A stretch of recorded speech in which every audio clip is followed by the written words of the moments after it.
welcome Betty Lou and all from Bloomberg Television Worldwide. With us, Bill Gross of PIMCO. Also joining us, David Malpass of Encima Global. David, you have a question for Mr. Gross, if you would. I do. Hi, Bill. I agree with you on the U.S. economy concerns. How about in Asia?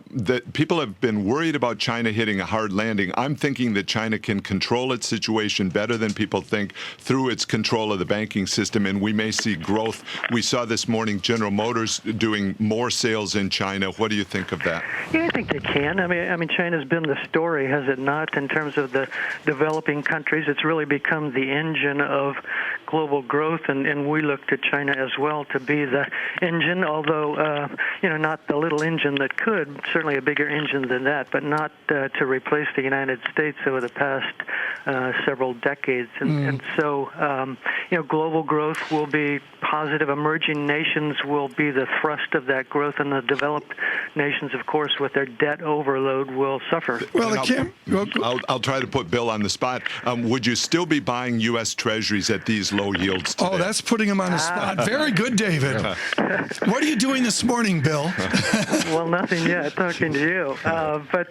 Here's the conundrum. It's a new conundrum, I suppose, in terms of interest rates as opposed to the old one. But the new one is simply with the 10-year Treasury at less than 3%, that represents something almost historically low, but certainly much better than the 0.25% that you can make with money markets.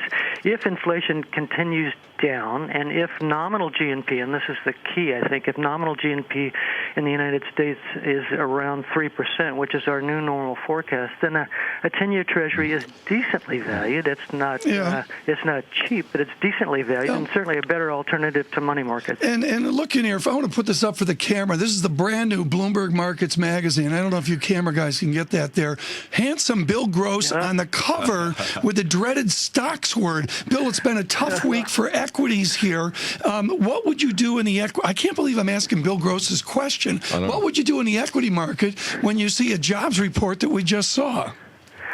Well, the equity market is obviously getting cheaper. The bond market is getting richer, and so that's a plus for equities. But the stock market is obviously connected to the new normal to the extent that the global economy and the U.S. economy are slower growing, and profits are slower growing, and the attraction of equities relative to fixed diminishes to some extent. We still think over a longer-term basis, Tom, that when appropriately valued, in other words, from a starting point, that prices in stocks at an appropriate level, that stocks will do better than bonds. They're risk assets, and they're priced appropriately for that. But in this type of environment, stocks and bonds, and I think this is the important thing from our standpoint, stocks and bonds are in the low single-digit return category. Bill, are you concerned about a jump condition on the yield curve? We've come in so much 2-year, 10-year, and really any space on the U.S. yield curve. Is it a gradual path to higher yields, or do you worry about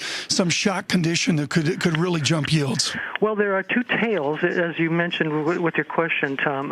The one tail being the inflationary tail, and the dreaded enemy, so to speak, of the long bond, and the other, of course, being the deflationary tail, with long bonds having the potential to move lower, a la the Japanese market. We think those are fat tails. Those are decently gray swans as opposed to black swans, and because of that, we're sort of in between in terms of what could happen. We're monitoring. I think all investors should monitor the situation in terms of global aggregate demand for hints of either deflation and debt destruction or inflation down the road.